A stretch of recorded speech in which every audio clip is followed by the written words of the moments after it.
إن الحمد لله نحمده ونستعينه ونستغفره نؤمن به ونتوكل عليه نعوذ بالله من شرور أنفسنا ومن سيئات أعمالنا من يهده الله فلا مضل له ومن يضلل فلا هادي له وأشهد أن لا إله إلا الله وحده لا شريك له وأشهد أن محمدًا عبده ورسوله أما بعد فإن خير الحديث كتاب الله وخير الهدي هدي محمد صلى الله عليه وسلم وإن شر الأمور محدثاتها وكل محدثة بدعة وكل بدعة ضلالة وكل ضلالة في النار. قال تعالى في كتابه الكريم: يا أيها الذين آمنوا قوا أنفسكم وأهليكم نارا. وروى الإمام مسلم رحمه الله عن أبي هريرة رضي الله عنه قال: قال رسول الله صلى الله عليه وسلم في حديثه المبارك: إذا مات الإنسان وانقطع عنه عمله إلا من ثلاثة: من صدقة جارية أو علم ينتفع به أو ولد صالح يدعو له. تمام تر کبریائی، بڑائی، اچھے کلمات، حمد و ثنا اللہ کے لیے جو مالک کائنات ہے، خالق کائنات ہے، رازق کائنات ہے.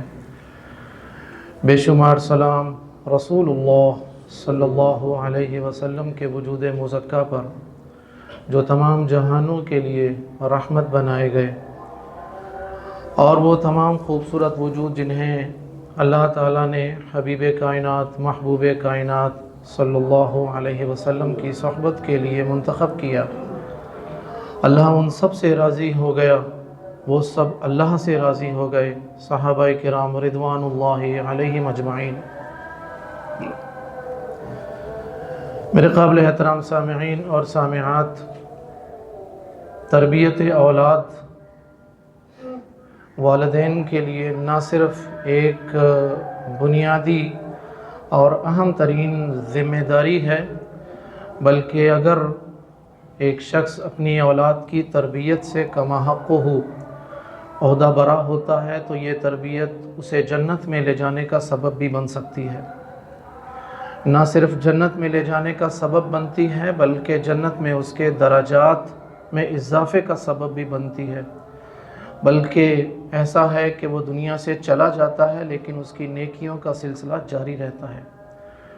تربیت اولاد کے حوالے سے نبی کریم صلی اللہ علیہ وسلم کا اسوہ ہمارے لیے بڑی بہترین اور زبردست مثال ہے کہ آپ نے اپنی اولاد کی تربیت کیسے کی، اور اپنے صحابہ کرام رضوان اللہ علیہم اجمعین کو کیا سکھایا، پڑھایا کہ وہ اپنی اولادوں کی تربیت کس انداز سے کریں.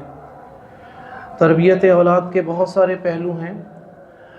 تربیت اولاد کو فکری طور پر مضبوط کرنا، عقائد کے اعتبار سے مضبوط کرنا، معاشی اعتبار سے ان کو مضبوط کرنا، ان کی دینی تعلیم و تربیت، ان کی معاشی تعلیم و تربیت اور دنیاوی تعلیم و تربیت، بہت سارے پہلو ہیں جس پر بڑی تفصیل سے بات کی جا سکتی ہے.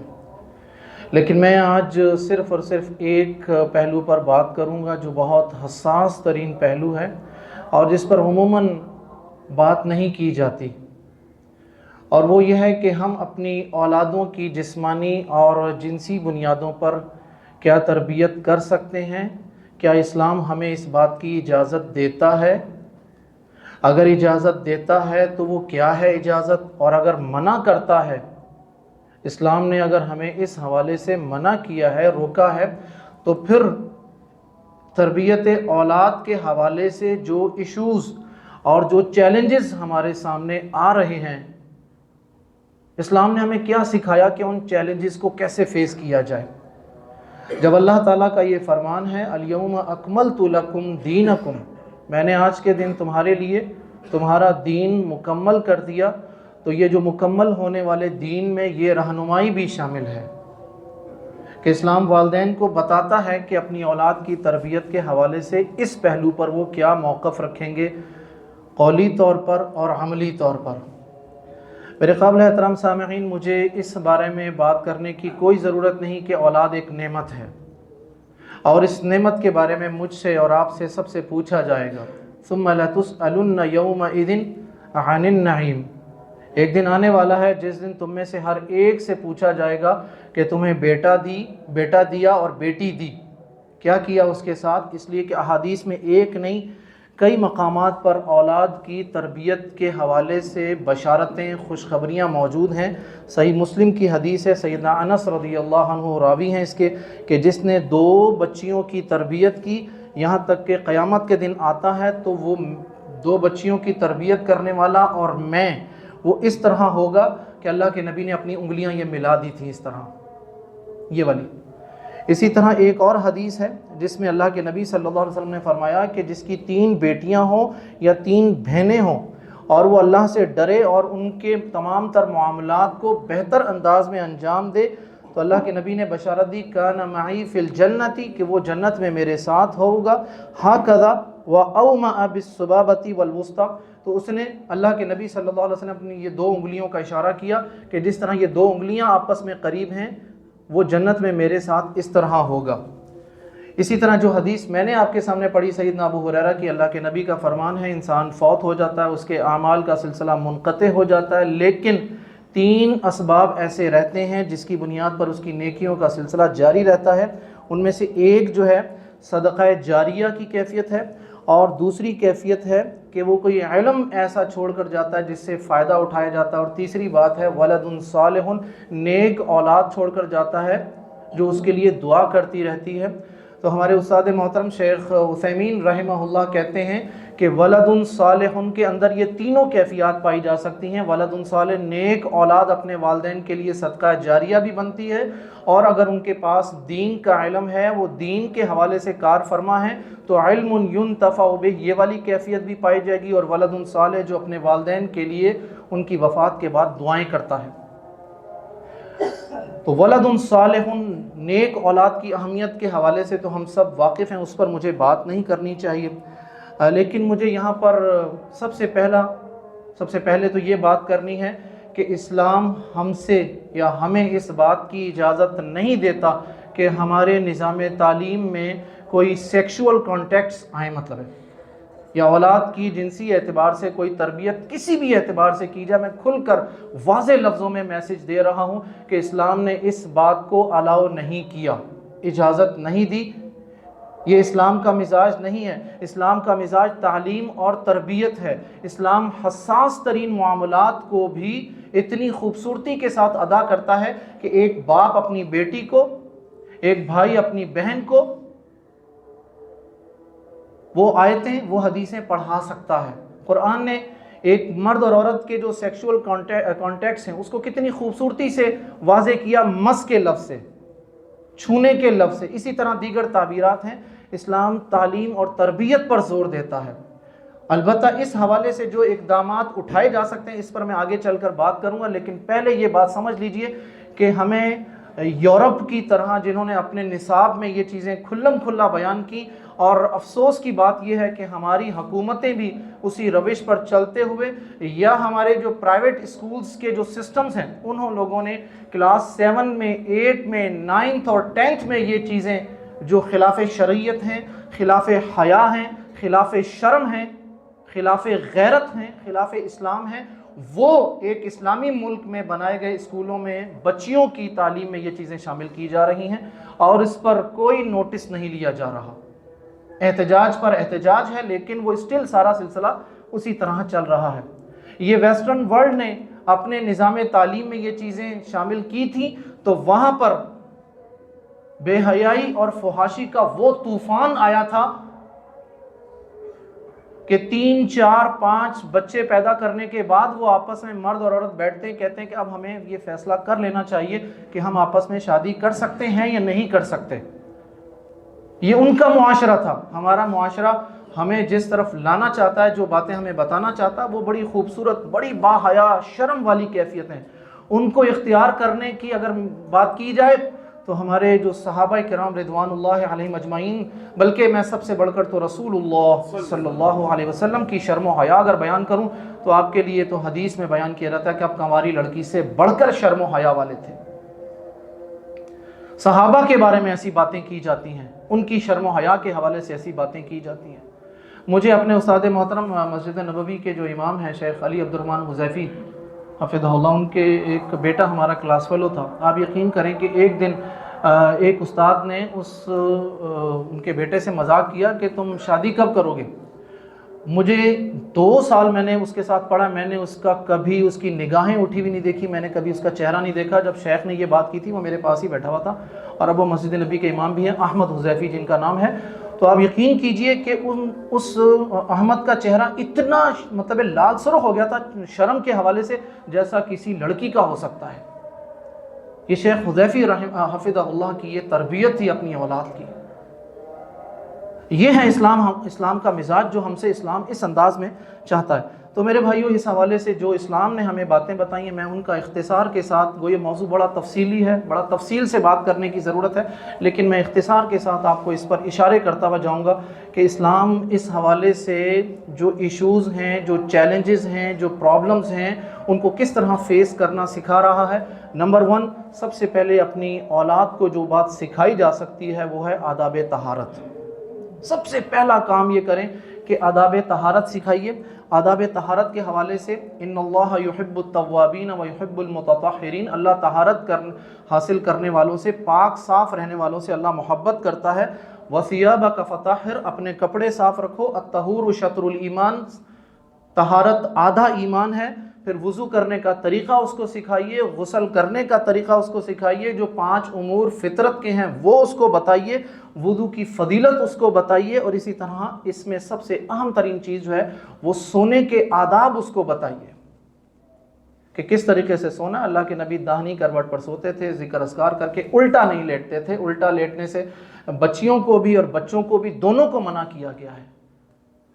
گو سب سے بڑی بات تو اللہ کے نبی کی ایک ہدایت ہے جس میں میرے لیے فائدہ ہے، لیکن اس کو میڈیکلی اور فزیکلی بھی دیکھا جائے تو یہ شدید نقصان دہ ہے، الٹا لیٹنا اور الٹا سونا، منع کیا گیا اس چیز سے۔ اسی طرح بچوں کی جو بیس بنانا چاہتے ہیں ہم اس حوالے سے، تو اسلام نے اس حوالے سے جو اخلاقی جو تربیت کی ہے اس میں آپ لوگ سورہ لقمان کا 2 رکوع پڑھ لیجئے کہ اللہ کے مطلب اگر یہ نبی ہیں، یہ لقمان علیہ السلام، تو انہوں نے اپنے بیٹے کی تربیت کا آغاز کرتے ہوئے کن باتوں کی ان کو نصیحت کی۔ یہ ہمارے پاس آتی ہے، بنیاد تو عقیدہ اور توحید یہ سب چیزیں ہیں، لیکن وہ کہتے کیا ہیں؟ کہتے ہیں کہ سب سے اہم ترین نصیحت جو میں یہ سمجھتا ہوں کہ ایک باپ کو، ایک ماں کو اپنی اولاد کی کرنی چاہیے، اور میں سچی بات ہے کہ اس میں ہم کلی طور پر کام نہیں کر پا رہے، ہم یا تو ناکام ہیں یا ہم اپنی ذمہ داریاں پوری نہیں کر پا رہے۔ سورہ لقمان کی آیت نمبر 16 ہے، سب سے موسٹ امپورٹنٹ نصیحت جو ہے، ذرا سنیے گا۔ یا بنی انہا ان تک مثقال حبۃ من خردل فتکن فی صخرۃ او فی السماوات او فی الارض یأتی بها اللہ۔ اے میرے پیارے بیٹے، میرے عزیز بیٹے، تم میرا فخر ہو، تم میرے لیے صدقہ جاریہ بننے والے ہو، تم میرا مان ہو۔ رات کی تاریکی میں بھی اگر کوئی کام کرو گے، یا ایسا ہو کہ چٹان کے اندر بھی گپ اندھیرا پوری دنیا والوں سے چھپ جاؤ گے، یأتی بہ اللہ، بس یہ نقطہ اس کو بتانے کی ضرورت ہے، یأتی بہ اللہ، اللہ قیامت کے دن اس چیز کو تمہارے سامنے لے آئے گا۔ اللہ کو پردہ پوشی بڑی عزیز ہے، اللہ پردے ڈالتا ہے گناہوں پر، میرے بھی اور آپ کے بھی، ہم سب کے گناہوں پر پردے ڈالتا ہے، اللہ پردے ڈالنے کو پسند کرتا ہے، لیکن ساتھ میں یہ بھی کہتا ہے کہ آپ اپنی تنہائی کو خوبصورت کیجئے، جس میں ہم کامیاب نہیں ہو پا رہے۔ ہم دنیا والوں سے ڈر کر بچتے ہیں، لیکن تنہائی میں ہم اللہ سے نہیں ڈرتے، اللہ سے بچنے کی کوشش نہیں کرتے۔ حالانکہ دنیا سے بچنا کوئی ایشو نہیں ہے، اصل ایشو ہمارے لیے اللہ تعالیٰ سے بچنا ہے۔ تو اس حوالے سے یہ چیز آ گئی۔ اور اسی طرح سورہ لقمان کی جو یہ 7-8 آیات ہیں، یہ گھر پر جائیے ترجمہ تفسیر کے ساتھ پڑھیے۔ میں سمجھتا ہوں کہ ہر باپ کو، ہر ماں کو یہ سورہ لقمان کا 2 رکوع پڑھنا چاہیے، فرض عین ہے اس وقت نماز کی طرح۔ اتنی اہم باتیں اس میں کی گئی ہیں، عقیدہ بھی ہے، عبادت بھی ہے، معاملات بھی ہیں، اخلاقیات بھی ہیں، ہر چیز اس میں موجود ہے تربیت کے اعتبار سے۔ اس کے بعد جو باتیں کی جا سکتی ہیں مزید، اس میں جو سب سے موسٹ امپورٹنٹ چیز آتی ہے ہمارے پاس، اس کے بعد ہمارے جو لباس والی کیفیت ہے، معذرت کے ساتھ ہمارے لباس جو ہیں وہ ہماری سطر پوشی کی طرف نہیں لے کر جا رہے۔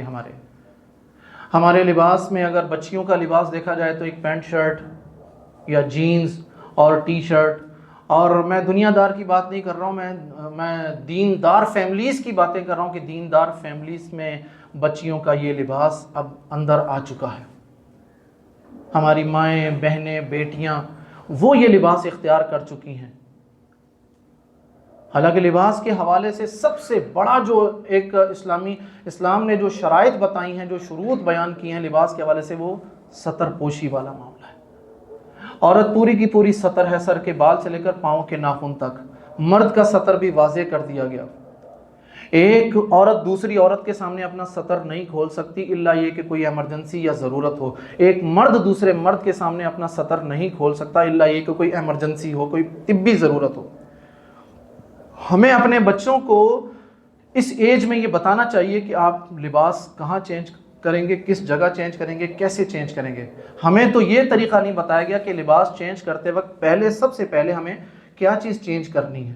یہ ترتیب ہمیں نہیں بتائی گئی کہ ہمیں جب کپڑے پہننے دائیں طرف سے بائیں طرف سے، یہ چیزیں ہمیں نہیں بتائی گئی۔ ہم اپنے جو بچے ہوتے ہیں چھوٹے شیر خوار، مطلب جو سال، 1.5 سال، 2 سال، 3 سال، ایک ماں اپنے ان 2، 3، 4 سالہ بچے اور بچیوں کے کپڑے جو ہیں وہ گھر کے جو افراد خانہ ہوتے ہیں، بہن بھائیوں کے سامنے چینج کر رہی ہوتی ہے۔ یہ بہت بڑی برائی اور بہت بڑی خامی ہے۔ میں آپ کو بتاؤں کہ بچہ بہترین آبزرور ہوتا ہے، ایک مرتبہ دیکھ لیتا ہے وہ ساری زندگی نہیں بھولتا اس چیز کو۔ اسی لیے قرآن نے جب زنا کی طرف جانے والے راستوں سے روکنا چاہا تو سب سے پہلا کام اسلام نے کیا بتایا؟ قُل لِّلْمُؤْمِنِينَ يَغُضُّوا مِنْ أَبْصَارِهِمْ، ایمان والو اپنی آنکھوں کو محفوظ کرو سب سے پہلے، وَيَحْفَظُوا فُرُوجَهُمْ، اور اپنی شرمگاہیں بھی چھپاؤ، ان کی حفاظت کرو۔ پہلے مردوں کو حکم دیا گیا اور پھر عورتوں کو حکم دیا گیا، قُل لِّلْمُؤْمِنَاتِ، پھر عورتوں کو یہ حکم دیا گیا۔ یہ غلط فہمی بھی دور کر لیجئے کہ شرم و حیا کا تعلق صرف عورتوں سے ہے۔ جتنی ضرورت شرم و حیا کی ایک مرد کو ہو سکتی ہے، جتنی عورت کو ہے اتنی مرد کو، بلکہ اس وقت جو معاملات ہیں میں سمجھتا ہوں دونوں کے لیے ایکول، جو اسلام نے جو پیغام دیا سب سے بہترین پیغام دیا ہے۔ تو پہلے تو سطر پوشی والے جو آداب ہیں اس بچے کو بتانے چاہیے کہ ہمارے سطر پوشی کے آداب کیا ہیں، کپڑے چینج کیسے کرنے، کہاں کرنے ہیں، یہ بتائے جائیں ان کو۔ نمبر 2، ان کے لباس جو ہیں وہ ان کی طرف لے کر آئیے۔ کیا لباس ان کے ایسے تو نہیں ہے بچیوں کے لباس جو ان کے جسم کے نقوش واضح کر رہے ہیں، یا ان کا پردہ یا سطر پوشی ان کی ممکن نہیں ہو رہی۔ اسلام نے ہمیں بڑا سختی کے ساتھ پابند کیا ہے کہ ایک عورت، بالغ عورت جو ہے، اس کے جسم کے کون سے اعضاء محرم اور کون سے اعضاء غیر محرم، یہ ساری تفصیلات بتائی ہوئی ہیں۔ غیر محرم کے لیے عورت مکمل پردہ ہے، آواز بھی پردہ ہے اس کی، اگر ضرورت ہے تو انتہائی سخت لہجے میں بات کرنے کی اجازت ہے۔ محرم کے سامنے ہاتھ اور چہرہ، اس سے اوپر نہیں۔ ہم نے تو ان لیمٹس کو بھی کراس کر دیا، ان کو بھی ختم کر دیا، کیونکہ ایک ویسٹرن کلچر اور ایک ہندوانہ کلچر جو ڈراموں اور فلموں کے ذریعے ہمارے پاس آ چکا ہے، اس کے سامنے بند باندھنا ایک بہت مشکل کام ہوتا جا رہا ہے، بلکہ بعض مقامات پر تو ناممکن ہو چکا ہے۔ اس کے بعد آتے ہیں آداب استئذان، اجازت لینے کے آداب بھی ہمیں اپنے بچوں کو سکھانے چاہیے۔ ایک دوسرے کی پرائیویسی کیا ہوتی ہے، بچوں کی اپنی پرسنل پرائیویسی کیا ہے، اور گھر میں جو دوسرے افراد ہیں، ماں باپ، ان کے کمرے میں کس طرح جانا ہے، میرڈ کسی کے کمرے میں کیسے جانا ہے، یہ ہمیں پرائیویسی جو ہے نا ایک دوسرے کی سمجھنی چاہیے، یہ بچوں کو یہ سکھانی چاہیے۔ سورہ نور کی 3 آیات میں اجازت کے آداب بڑے مفصل انداز میں بیان کیے گئے ہیں، وہ بھی جان لینے چاہیے۔ اسی طرح سورۃ الاحزاب میں بھی ایک مقام پر آداب استحزان والا معاملہ جو ہے ہمارے پاس بڑی تفصیل سے ملتا ہے۔ چوتھی چیز، بچوں کے بستر جو ہیں وہ الگ الگ کر دیے جائیں، یہ اسلام کا حکم ہے ہمیں۔ وَهُمْ أَبْنَاءُ عَشْرٍ، جب وہ 10 سال کے ہو جائیں، وَفَرِّقُوا بَيْنَهُمْ فِي الْمَضَاجِعِ، ان کے بستر الگ الگ کر دیجئے۔ سنن نبی داؤد کی حدیث ہے، اللہ کے نبی کا فرمان ہے کہ ان کے بستر الگ الگ کر دیجئے۔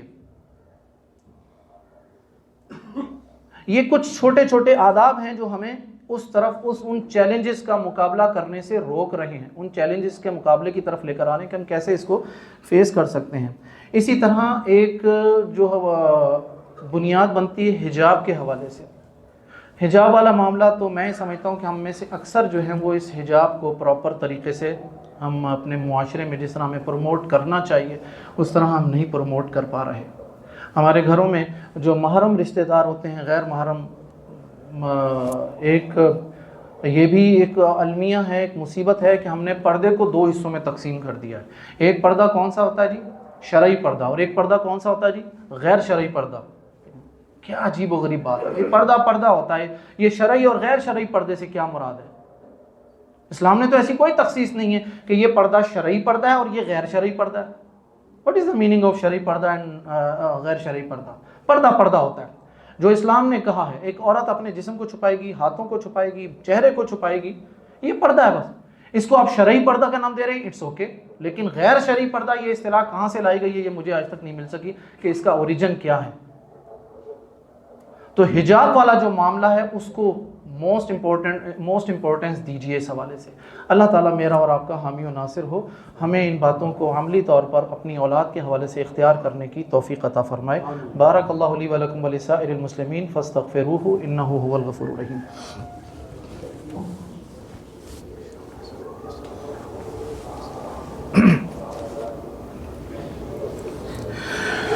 الحمد لله الذي خلقنا ورزقنا وأنعمنا على نعم ظاهر وباطن، أفضل الصلاة وأزكى السلام على نبينا محمد صلى الله عليه وسلم وعلى آله وصحبه أجمعين وعلى من اتبع الهدى إلى يوم الدين، أما بعد۔ اگر مجھ سے آپ لوگ یہ بات کریں کہ اسلام کا اس حوالے سے میسج کیا ہے، تو سب سے پہلا میسج تو یہ ہے کہ اسلام ہمیں ان باتوں کو ڈائریکٹ وے میں کرنے سے روکتا ہے۔ یہ جو جتنے سینسٹیو ٹاپکس ہیں تربیت اولاد کے حوالے سے، اس پر ڈائریکٹ وے میں بات کرنے سے اسلام نے منع کیا ہے۔ اسلام نے اشارتاً، کنایتاً، استعارتاً اس طرح باتیں کی ہیں، نمبر ایک بات۔ نمبر ٹو، اسلام اس پر کسی طرح کی اجازت نہیں دیتا کہ آپ اپنی اولاد کی تربیت اس حوالے سے کرنا شروع کر دیں، ان کو بتائیں کہ یہ جو سیکشول آرگنز کیا کیا ہوتے ہیں، یہ وغیرہ وغیرہ، ان چیزوں کی کوئی تفصیلات بتانے ضرورت نہیں ہے۔ البتہ ایک ماں اپنی بیٹی کو اور ایک باپ اپنے بیٹے کو وہ باتیں ضرور بتائے جو طہارت سے ریلیٹڈ ہیں، شریعت اس حوالے سے جتنا بتانے کا کہتی ہے وہ ضرور بتائے۔ میں اور آپ یقین کریں، ہمیں اپنی فیلئر کا اعتراف کر لینا چاہیے، اس لیے کہ جب ایک ماں اپنی بیٹی کو اس حوالے سے جو شریعہ اسٹینڈرڈز ہے اور ایک باپ اپنے بیٹوں کو جو شریعہ اسٹینڈرڈز اکارڈنگ ٹو طہارہ وہ نہیں بتاتا، تو پھر ہماری بچیاں، ہماری بیٹیاں اور ہمارے بیٹے کہاں جاتے ہیں؟ دو راستے ہیں ان کے پاس، ایک تو یوٹیوب سے جا کے سرچ کریں گے، یوٹیوب پر جب ایک ورڈ لکھیں گے تو اس کے ساتھ اور جتنی قبیح اور جو چیزیں ہمارے سامنے آتی ہیں وہ ہم سب جانتے ہیں۔ نمبر ٹو، وہ اپنے دوستوں کے ساتھ، اپنی سہیلیوں کے ساتھ بات کی جائے گی۔ دوست اور سہیلی بھی چونکہ اسی کے ایج کے ہیں، وہاں بھی گمراہی اور اسلام کی شرم و حیا والا پیغام جو مزاج ہے وہ باقی نہیں رہتا۔ لہٰذا میرے قابل احترام سامعین اور سامعات، اللہ تعالیٰ مجھے بھی اور آپ سب کو شیطان کے شر سے دونوں جہاں کی عافیت عطا کرے۔ ہمیں اپنی بیٹیوں کی اور اپنے بیٹوں کو جو طہارت کے حوالے سے جو شریعت کی جو انسٹرکشنز ہیں، جو تعلیمات ہیں، وہ ہمیں بتانی چاہیے۔ ایک ماں اپنی بیٹی کو بتائے اور باپ اپنے بیٹے کو بتائے۔ اگر کہیں یہ فیلئر موجود ہے تو خدا را اس فیلئر کو ختم کیجئے، دور کیجئے، بلا تاخیر اس کو آج، کل، پرسوں، جس وقت آپ چاہیں آپ لے کر بیٹھیں اور اس حوالے سے انسٹرکشنز دیجئے۔ ٹھیک ہے، اس کے بعد ایک دو باتیں اور رہ جاتی ہیں، ان میں سے ایک بات تو یہ ہے کہ ہمارے پاس شیطان، چونکہ یہ بھی سارا جو بھی معاملہ ہے یہ شیطان کا شر ہی تو ہے، شیطان کا طرف سے وسوسہ ہے اور اس کی طرف سے جو معاملات ہیں یہ وہی چیزیں۔ تو شیطان کے شر سے بچنے کے لیے آپ اور میں، ہم مل کر اپنی اولادوں کو جو مسنون اذکار ہیں، صبح و شام کے اذکار ہیں، ان کی طرف لانے کی کوشش کریں. نمازوں کے بعد جو اذکار ہیں ان کی طرف لانے کی کوشش کریں. بالخصوص آیت الکرسی ہے، سورۃ الفاتحہ ہے، سورۃ الفلق ہے، سورۃ الناس ہے، اور یہ وہ آیات ہیں جن کے حوالے سے تو باقاعدہ صحیح احادیث موجود ہیں. اور میں یہ سمجھتا ہوں کہ سورۃ الفلق اور سورۃ الناس جن کو معوذتین کہا گیا ہے، ان دونوں کو اگر مسنون اوقات میں مسنون تعداد کے مطابق اگر لازم کر لیا جائے تو بڑی حد تک شیطان کا مقابلہ کرنے کے لیے ہم بھی تیار ہو سکتے ہیں، اور ہماری اولادیں بھی اس کو کامیابی سے فیس کر سکتی ہیں. اور وہ سب کو معلوم ہے، فجر کے بعد 3 مرتبہ، صبح کے اذکار میں 3 مرتبہ، ظہر میں 1 مرتبہ ظہر کی نماز کے بعد، عصر کی نماز کے بعد 1 مرتبہ، شام کے اذکار میں 3 مرتبہ، مغرب کی نماز کے بعد 3 مرتبہ، عشاء کے بعد 1 مرتبہ، اور رات سوتے وقت 1 مرتبہ. یہ ٹوٹل 17 16 17 18، اور اگر آپ ان کو اور بڑھانا چاہیں تو وہ ایک الگ بات ہے. یہ مسنون جو ذکر ہے سورۃ الفلق اور سورۃ الناس جو اللہ کے نبی صلی اللہ علیہ وسلم نے بطور خاص اپنے لیے اور اپنی اولادوں کے لیے، نواسے اور نواسیوں کے لیے اختیار کیا ہوا تھا، اس کو بھی اختیار کرنے کی ضرورت ہے. یہ واحد اور سب سے مجرب نسخہ کیمیا ہے جو مجھے اور آپ کو شیطان کے شر سے بچا سکتا ہے، اور ہمیں اسلام کے جو نظام شرم و حیا ہے اس کو عملاً اختیار کرنے کے حوالے سے مدد کر سکتا ہے. اور آخری بات، یہ میری آپ لوگوں سے اپیل بھی ہے، التماس بھی ہے، اگر ان چیزوں سے، ان مصائب سے، مشکلات سے، پریشانیوں سے بچنا ہے تو اپنے اولاد کے نکاح کو آسان کیجیے. خدا را رسموں میں، جہیز جیسی لعنت میں، لین دین والے ایشوز کو ہٹائیے، اور اسلام نے جو شرط لگائی ہے بلوغت پلس جو حکومت پاکستان کی ایک آئینی ایک بات ہے 18 سال، آئی تھنک اس میں کوئی ایشو نہیں ہے اس پر عمل کرنے میں. تو میں یہ سمجھتا ہوں کہ 19 20 21 22 یہ آئیڈیل ایج ہے اولاد کے نکاح کرنے کے لیے. جب تک ہم ماں باپ اس حوالے سے بولڈ اسٹیپ نہیں اٹھائیں گے، بولڈ ڈیسیشن نہیں لیں گے، یہ ایشوز اسی طرح چلتے رہیں گے، اس لیے کہ ہم بیٹیوں والے ہیں، ہم بیٹوں والے ہیں. اگر میں اپنی بیٹیوں کے لیے جو میں نے کنڈیشنز اور جو میں نے کیفیت رکھی ہوئی وہ میں چھوڑ کر اسلام کی طرف آ جاؤں، اسلام نے کہا اذا اتاکم من ترضون دینہ وخلقہ، کہ تمہارے پاس جب تمہاری بہن یا بیٹی کا کوئی ایسا رشتہ آئے جو دیندار ہے اور صاحب اخلاق ہے تو فزوجوہ، یہ اللہ کے نبی کا میرے لیے اور آپ کے لیے حکم ہے، تو اپنی بہن اور بیٹی کی شادی اس سے، نکاح اس سے کر دو. اگر نہیں کرو گے تو پھر زمین میں ایسا فساد پھیلے گا، حدیث کے الفاظ ہیں فساد عریض، ایسا فساد ہے جو پھیلے گا تو سمیٹے نہیں سمٹ سکے گا اس کو. ہم نے تو اور اسٹینڈرڈز رکھے ہوئے، گھر، نوکری، حسب نسب، خوبصورتی، پتہ نہیں کیا کیا چیزیں، چھوٹی فیملی ہونی چاہیے. اگر ماں باپ نہیں ہے تو بہت ہی اچھی بات ہے، ہماری بیٹی راج کرے گی، بڑا خاندان نہیں ملے گا، بڑا سسرال نہیں ملے گا. بیٹیوں کے لیے بھی، لڑکوں کے لیے بھی یہی چیزیں موجود ہیں. تو نکاح کو آسان کیجیے. اگر یہ تربیت کا آغاز ستر پوشی، آداب استحزان، طہارت سے ہو رہا ہے تو اس کا اختتام میرے بھائیوں اس بات پر ہے کہ میں اور آپ اپنی اولادوں کے نکاح میں آسانی کر دیں تاکہ وہ زنا کی طرف نہ جائیں. وگرنہ یہ بات ذہن میں رکھیے گا کہ ایک بچہ یا بچی بالغ ہونے کے بعد اگر کسی جائز شرعی عذر کی کوئی رکاوٹ نہیں ہے تو یقین کر لیجئے ماں باپ رسپانسبل ہیں، ذمہ دار ہیں. اگر اللہ نہ کرے ان کے قدم ڈگمگاتے ہیں تو اس میں روکنے والے، رکاوٹ کھڑے کرنے والے بھی برابر کے ذمہ دار ہوں گے. عند اللہ وہ مجرم ہوں گے، ان سے پوچھا جائے گا کہ تم کر سکتے تھے، تم نے یہ نہیں کیا. دعا میں یاد رکھیے، اللہ تعالی ہماری مدد کرے.